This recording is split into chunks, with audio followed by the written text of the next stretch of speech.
বন্ধ করে দেওয়া হলো কাটিগড়া গেমেন সেতু।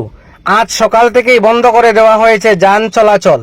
যদিও বাইক ও ছোট ছোট যানবাহন মাঝে মধ্যে চলাচল করছে, আমরা জানতে পেরেছি শুধুমাত্র আজকের দিন বাইক ও ছোট যানবাহন চলাচল করতে পারবে এবং মানুষ ও আজ পায়ে হেঁটে চলাচল করছেন। আগামীকাল বৃহস্পতিবার থেকে সম্পূর্ণরূপে বন্ধ করে দেওয়া হবে যান চলাচল, এমনকি মানুষও পায়ে হেঁটে চলাচল করতে পারবেন না।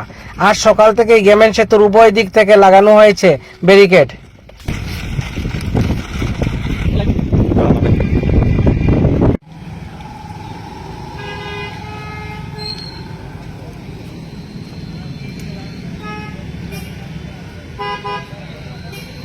কই যেতে আপনি?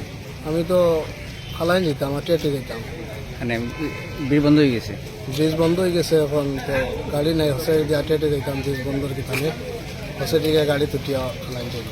মানুষের কষ্ট আর নেই। মানুষের তো বেশি কষ্ট, তো আওয়াজ যাওয়ার বেশি আটিয়া তো প্রায় 5-7 মিনিট লাগে যায় আটিয়া বাড়তে আবার। আর তো ব্রিজেটা এটা তো রিক্স হয়ে গেছে, এখন বেশি চলাফেরা তো রিক্স হয়ে গেছে মানুষের। সুতরাং গাড়ি এখন জানে না, আমরা তো আটিয়ে নদীতে গিয়া দেখবো গাড়ি